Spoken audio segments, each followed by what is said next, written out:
Assalamualaikum warahmatullahi wabarakatuh dan selamat pagi, salam sejahtera untuk mahasiswa komunikasi politik.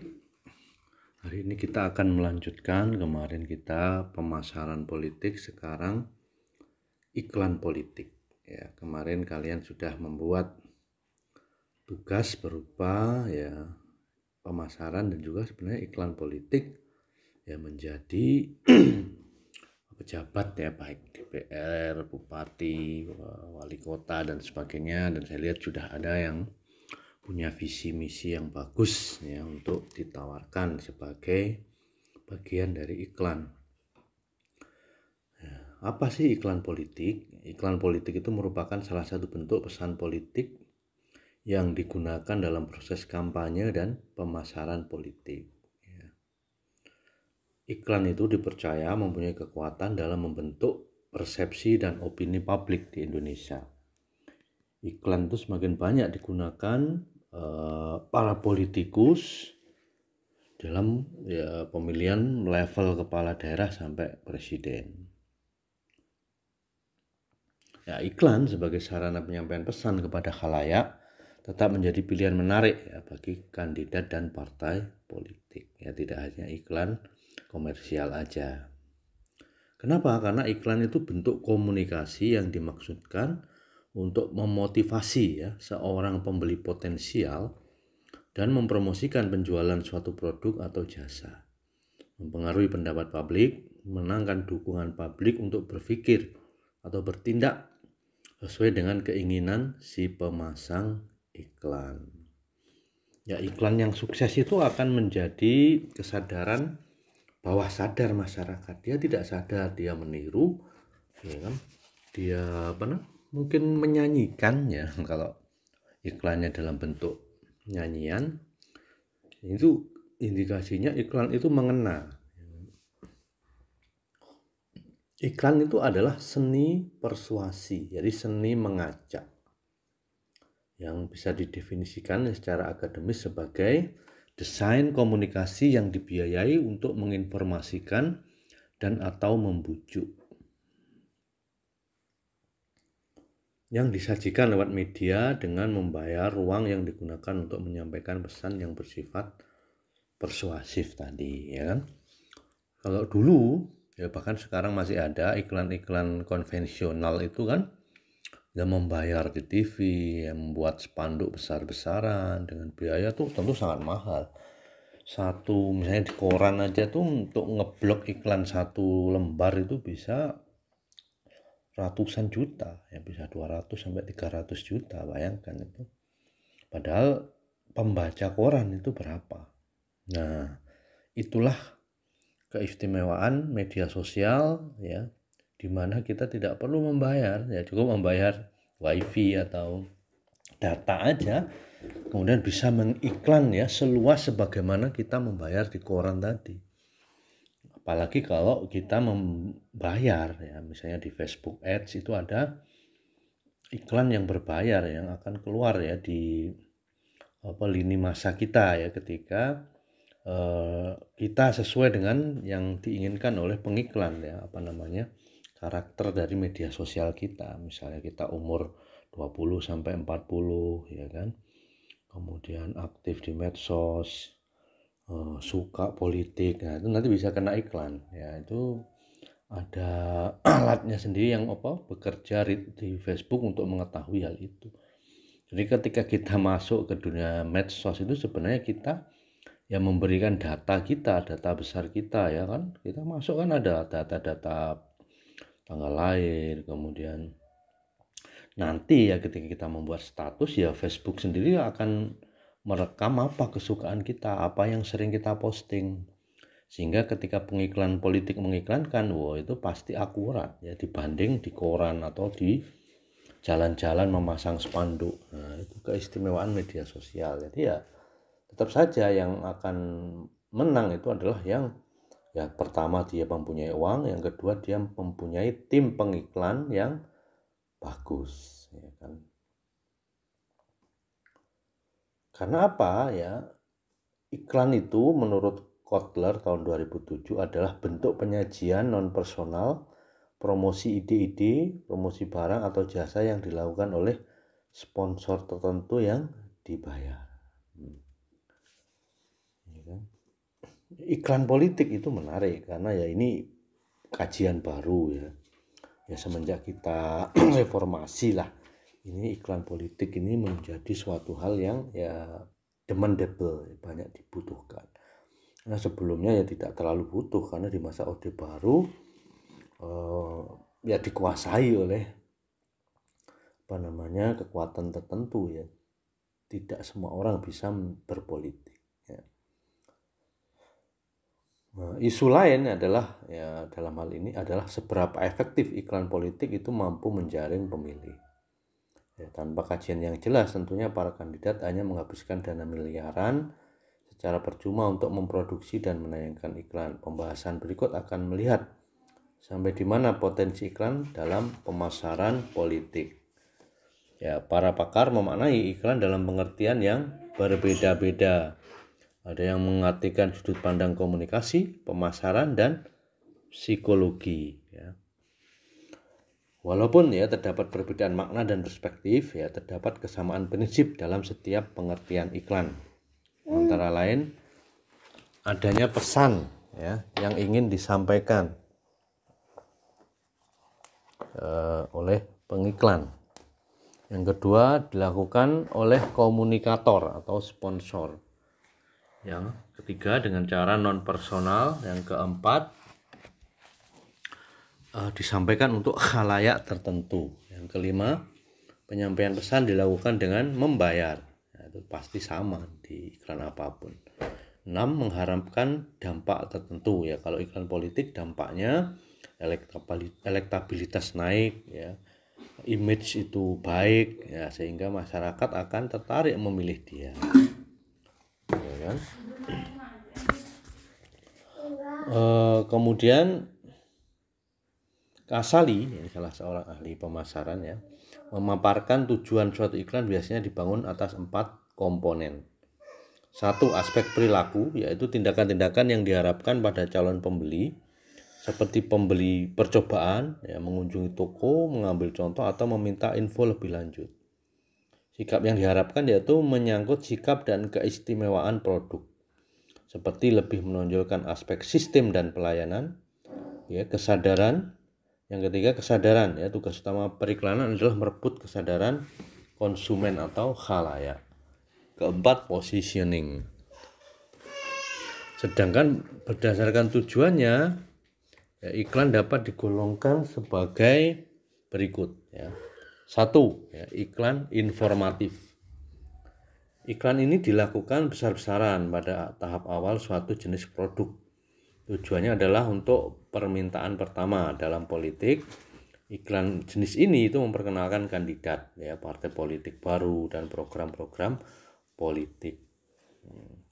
Ini di awal-awal ya atau bahkan sebelum masa pemilihan atau masa pemilu itu sudah biasanya para kandidat itu memperkenalkan diri ya, keliling di daerah yang dapil dia, kemudian buat stiker dibagi-bagikan ya, menyampaikan ya seperti kemarin kalian buat visi-visi ya, ditulis atau di stiker dibagikan di masyarakat yang pemilih dia. Program-program politiknya juga disampaikan. Yang kedua, iklan persuasif ya. Ini berdasarkan tujuannya iklan ya. Ya, iklan ini dimaksudkan membentuk permintaan selektif untuk merek atau dalam politik berupa iklan mempersuasi khalayak politik dengan kandidat tertentu yang maju dalam pemilu. Iklan ini ya menunjukkan perbandingan antara kandidat atau partai politik yang berusaha membentuk keunggulan kandidat atau partai politik tertentu ya, misalnya PDIP iklannya kan partai wong cilik. Nah, itu kan keunggulan dibanding partai lain. Dia mengklaim bahwasanya partainya adalah untuk memperjuangkan kepentingan wong cilik atau orang kecil ya, meskipun faktanya sekarang banyak dikritisi karena dia banyak memperjuangkan orang besar malahan ya kan, koruptor yang semakin banyak ya di masa ini. Tapi dari sisi pengambilan iklan itu bagus, partai wong cilik. Yang ketiga, iklan pengingat, ya, sangat penting bagi produk yang sudah mapan, ya, tujuannya meyakinkan pembeli atau khalayak pemilih agar mampu menentukan pilihan. Ya misalnya sudah status quo, ya, dia sudah terpilih mau mencalonkan lagi, maka itu iklan pengingat.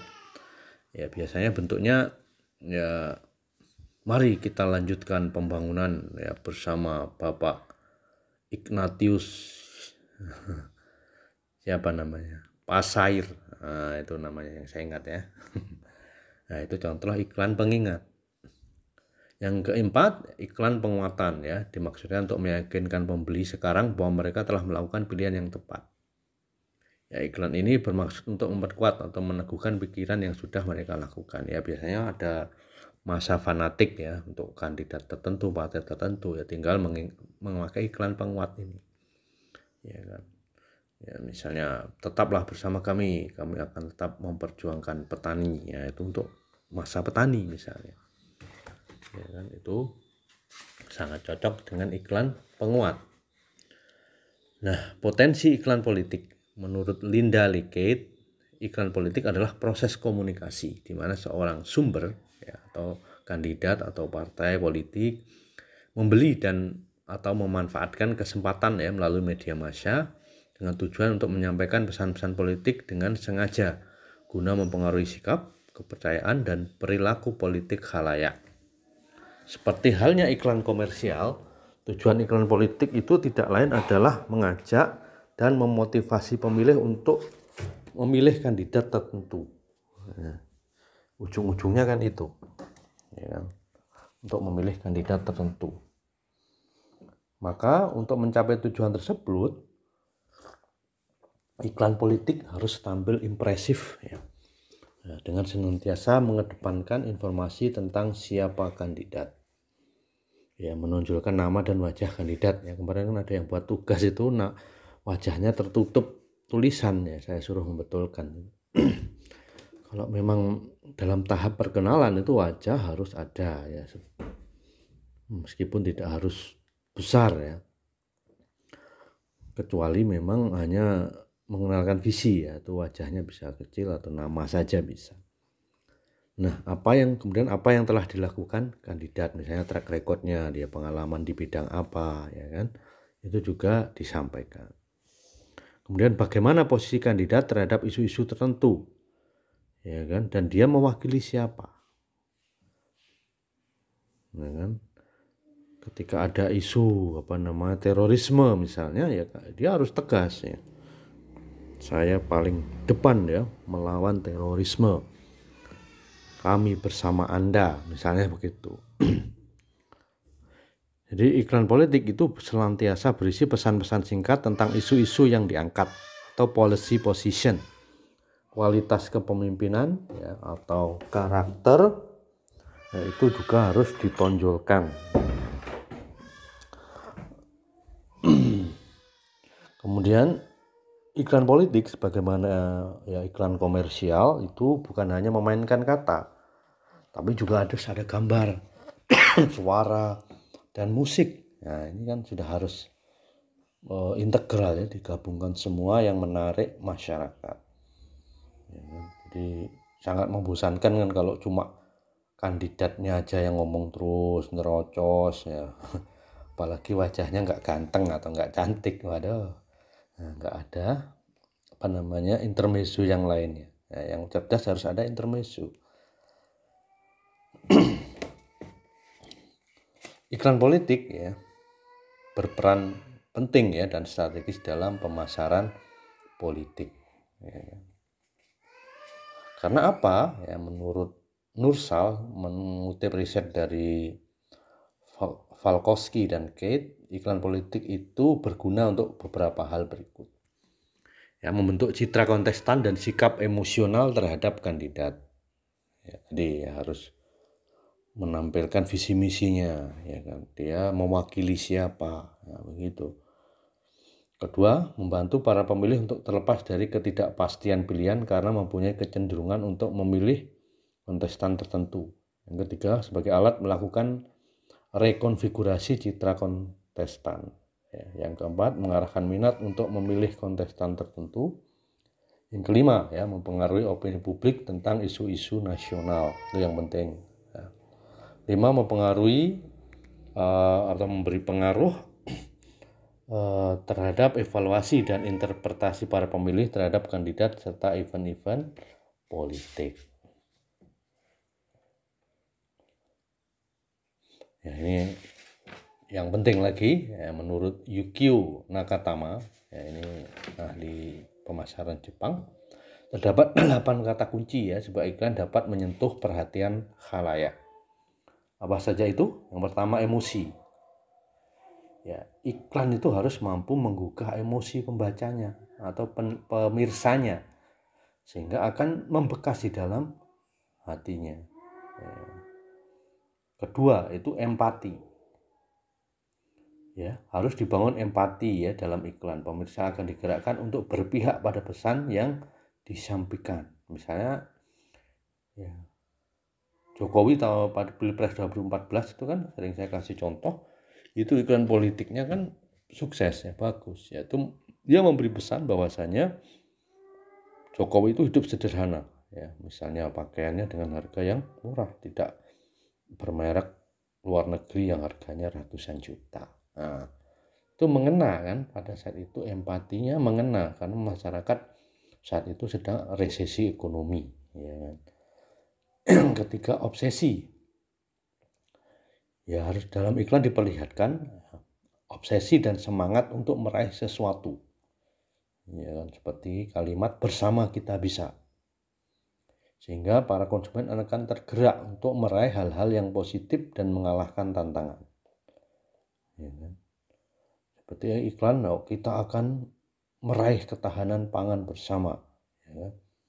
Bersama kita bisa. Nah, seperti itu. Pemerintah harus iklan-iklan yang positif, tidak mungkin negatif. Ya kan? Yang keempat, mimpi. Karena mimpi adalah harapan yang selalu hadir dalam kehidupan manusia. Dia selalu menjadi semangat untuk mencapai sesuatu. Ya. Misalnya dulu ada iklan Partai Demokrat ingin menciptakan Indonesia bebas korupsi. Ya kan, meskipun ya faktanya di jalan kan banyak yang korupsi juga ketika berkuasa. Tapi secara iklan kan berhasil dulu Partai Demokrat dengan isu korupsi berhasil berkuasa 2 periode. Yang kelima ya, kecerdasan. Konsumen atau para pemilih menghargai kecerdasan yang muncul dari iklan-iklan yang disaksikan.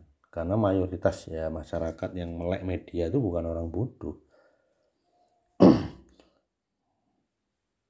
Ya, mereka butuh iklan yang kemudian membuat mereka berseru, aha, wow, ya, benar juga. Nah, seperti itu. Itu berarti efek iklannya pas. Ya, misalnya ya, iklan politik menunjukkan kecerdasan seorang kandidat. Ya, dia misalnya berbahasa asing, ya kan, menganalisa, ini ekonomi Indonesia akan meroket bulan November, ya karena begini dan begini. Nah, seperti itu kecerdasan. Yang keenam, moral. Ya, sisi moral merupakan bagian penting dari kehidupan manusia. Ya, misalnya iklan partai politik itu ya partai politik harus ya mempertimbangkan moral dan nilai-nilai kebaikan yang disukai masyarakat. Ya misalnya tentu nggak akan didukung secara moral ketika iklan kemudian sambil minum minuman keras. Ya itu karena untuk mayoritas masyarakat Indonesia hal itu adalah tindakan yang tidak sesuai dengan moral. Ya kan. Yang ketujuh, ya, realitas ya. Kenyataan dalam kehidupan sehari-hari membuat iklan betul-betul harus sebagai bagian dari realitas, yaitu yang benar-benar terjadi di sekitar kita. Ya kan? Ya terbukti ya kan. Jokowi dan Demokrat sebelumnya itu banyak menggunakan iklan realitas masyarakat untuk memenangkan pemilu. Ya, kalau Demokrat isu korupsi, Jokowi isu sederhana. Ya. Isu akan fokus kerja, tidak pakai baju mewah, tidak hidup mewah. Ya. itu iklannya ya. Kalau kenyataannya ya politisi ya belum tentu benar ya, kebanyakan memang itu hanya iklan. Faktanya mereka kaya-kaya, setelah berkuasa akhirnya anaknya kaya, keluarganya kaya. Nah, itu yang kurang betul. Yang terakhir, tenderness, yaitu sikap kasih dan pengertian merupakan hal penting yang mampu membuat konsumen ikut bersama pesan yang disampaikan. Ya misalnya iklan politik mengenai dukungan kandidat dalam pengembangan masyarakat. Ya kan, bagaimana ada masyarakat yang kekurangan gizi. Nah, makanya ada iklan ya, sekalian memperkenalkan makanan-makanan bergizi ya, sekalian menyumbang ke sana, itu lebih mengena. Ya kan? Karena prinsipnya iklan politik itu juga berfungsi membentuk image dari kandidat itu sendiri. Ya kan? Sehingga ketika nanti di jalan ternyata nggak sesuai dengan yang diimage-kan, ya tentu masyarakat akan menolak, tidak akan mengikuti ya atau memilih kandidat tersebut. Ya. Kemudian hal yang penting di dalam bab ini adalah efek dari iklan politik. Ya, iklan komersial itu diharapkan yang membawa pengaruh atau efek. Menurut Hierarchy of Effects, Steps ya bukunya, efek yang diharapkan dari iklan politik yang pertama adalah the message ya, pesan ya. Dia punya pesan dan harus tersampaikan. Ya, sesuai dengan bahasa dan kadar kemampuan berpikir targetnya. Nomor 2, messages are sent ya. Pesan telah disampaikan. Itu efeknya yang harus terjadi. Artinya ada respon dari masyarakat. Oh ya si itu ya yang pinter ini ya mencalonkan jadi Bupati Atambua misalnya ya. Yang ketiga, the messages are received ya, pesan diterima. Oh iya betul itu, si itu bagus ucap, nggak pernah korupsi, track recordnya cocok buat bupati kita. Nah itu berarti pesan diterima dengan iklan-iklannya. Yang keempat, understandings are taken from them ya, pesan mulai dimengerti, yaitu seperti tadi. Yang kelima, the effects of these understandings on thoughts and attitude take place ya. Pengaruh tersebut diimplementasikan melalui pemikiran dan sikap ya kan. Ya, kalau di medsos ya nge-like kita, nge-like akun kandidatnya, komen mendukung ya kan. Bahkan mengajak temannya, keluarganya, ini loh bagus kandidatnya. Nah, itu berarti efek iklan politik berhasil. Nomor 6, a change behavior follows. Ada perubahan sikap yang mengikuti. Ya. Itu efek iklan politik yang diharapkan ya secara keilmuan seperti itu, ya kan. Yang penting lagi itu ya di bab ini ya ada bab tentang buzzer lagi ya. Seperti kita ketahui ya buzzer itu ya alternatif sebagai iklan di dalam era media sosial. Nah, meskipun buzzer itu ya ngebas ya menyuarakan pengiklan atau menyuarakan pemodal ya, sehingga dibayar, dia layak dibayar ya. Dia